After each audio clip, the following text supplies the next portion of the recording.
Shalom warga kerajaan dimanapun berada, senang sekali kembali berjumpa dan saya percaya kita semua dalam perlindungan Tuhan dan saya berdoa buat setiap kita semuanya sehat-sehat tentunya, puji nama Tuhan. Nah saudara terkasih dalam Tuhan, di masa-masa di pandemi, waktu kemarin baru mulai pandemi sampai akhir-akhir ini, waktu saya main ke toko elektronik saudara, mereka bilang, "Pak, omset penjualannya sangat meningkat Pak." Dan salah satunya banyak orang membeli alat-alat elektronik ternyata untuk memanjakan dirinya waktu WFH kerja di rumah saudara. Dan banyak juga orang yang mengganti TV-nya dari TV lama menjadi LED yang baru yang lebih besar. Kenapa? Sasarannya mereka cuman untuk saudara mengisi waktunya, hiburannya karena nggak bisa kemana-mana dengan nonton film-film yang bagus. Dan saudara, waktu mereka nonton film-film yang bagus, ada banyak saudara terkasih dalam Tuhan yang mereka idolakan. Nah, saudara, waktu mereka mengidolakan tokoh-tokoh dalam film-film tersebut, saya percaya saudara terkasih dalam Tuhan, kalau orang mengidolakan,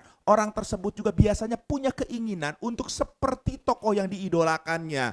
Bahkan saudara, kalau lagi musim rambut kemana, ikut-ikutan rambutnya. Lagi musim pakai fashion baju apa, ganti fashion baju apa. Nah saudara, kalau mereka nonton, saudara, ada mereka figur tokoh idolanya yang badannya besar, badannya hebat.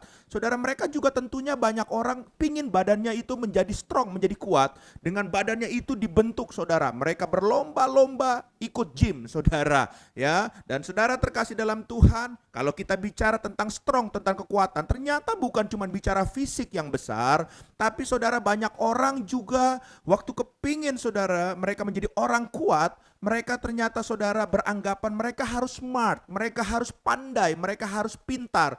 Karena dengan kepintaran mereka, mereka menganggap mereka bisa menguasai dunia. Mereka menjadi orang yang kuat di dunia ini saudara. Lalu ada pengertian yang lain, ada pengertian yang lain. Ada orang yang beranggapan, ya nggak perlulah pandai-pandai sekolah, nggak perlu tinggi-tinggi. Yang penting Pak, saya kaya Pak. Ya, waktu saya kaya semua saya bisa beli, semua saya bisa dapatkan Pak. Dan saya akan menjadi orang yang kuat di dunia ini Pak. Saudara, jadi ada yang orang kuat itu bicara soal fisiknya, ada bicara soal kepandaiannya, ada bicara soal kekayaannya saudara. Tapi apa yang Alkitab katakan? Nah kita harus tahu saudara terkasih dalam Tuhan. Sebab kalau kita berkaca sama Alkitab, contoh saudara terkasih dalam Tuhan, orang yang dikatakan fisiknya kuat, contoh, siapa Alkitab? Simpson.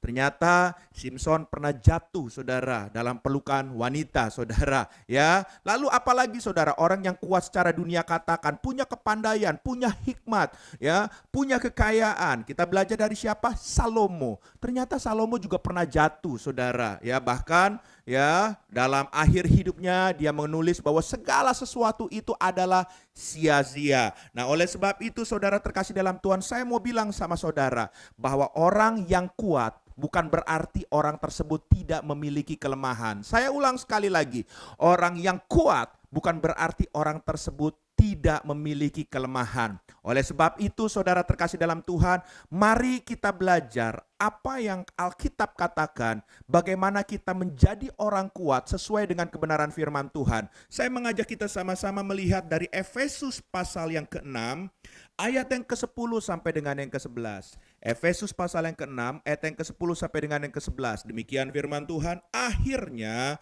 hendaklah kamu kuat di dalam Tuhan, di dalam kekuatan kuasanya, kenakanlah seluruh perlengkapan senjata Allah supaya kamu dapat bertahan melawan tipu muslihat iblis. Haleluya. Jadi saudara terkasih dalam Tuhan, orang yang kuat di dalam Alkitab, Alkitab ternyata mengatakan, seperti ayat 10 katakan, akhirnya hendaklah kamu kuat di dalam Tuhan. Ini bicara orang yang kuat itu adalah orang yang hidupnya mengandalkan Tuhan. Yang setuju boleh katakan amin. Haleluya. Ya, saudara ingin jadi orang yang kuat, bukan di pemandangan manusia saja, tapi di pemandangan Tuhan. Itu adalah orang yang mengandalkan Dia sendiri. Hari ini saya percaya saudara terkasih dalam Tuhan, kalau saudara mengandalkan Tuhan, hal-hal apa yang menjadi kelemahan saudara pun, Tuhan bisa tutupin dan menjadi kelebihan buat saudara. Tuhan akan menolong saudara, Tuhan akan memampukan saudara. Oleh sebab itu mari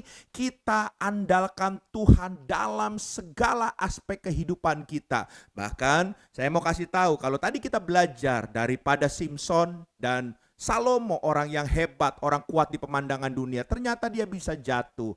Kalau saudara hidup mengandalkan Tuhan, saya percaya Tuhan akan menolong kita untuk kita tidak jatuh dalam dosa seperti itu lagi. Kenapa? Asal hidup kita mau dipimpin oleh Roh Tuhan. Hal yang kedua, ayat yang ke-11 dikatakan, kenakanlah seluruh perlengkapan senjata Allah. Hal yang kedua, orang yang kuat di pemandangan Tuhan adalah orang yang hidup dalam kebenaran firman Tuhan.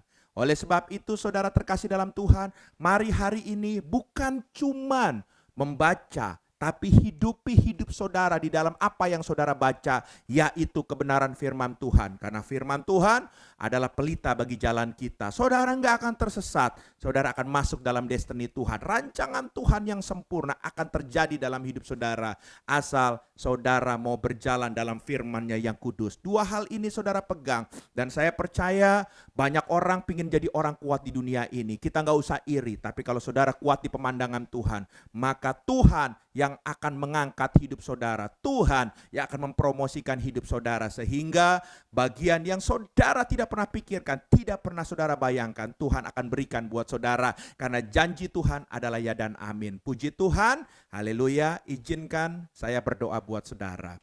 Bapa di surga, hamba berdoa dalam nama Yesus untuk setiap kami dimanapun kami berada. Kalau hari ini Tuhan kami merasa banyak kelemahan, banyak kekurangan kami.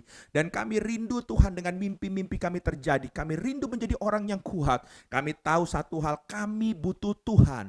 Dan biarlah saat ini, biarlah Tuhan sendiri menolong kami, mengurapi kami, memimpin langkah kami. Juga firman-Mu menjadi pedoman dalam kami berjalan. Karena kami percaya di saat kami mengandalkan Tuhan dan kami berjalan sesuai dengan firman Tuhan, Engkau memampukan kami akan masuk rencana-Mu. Terima kasih dalam nama Yesus. Kami telah berdoa dan bersyukur kepada Tuhan. Haleluya. Amin.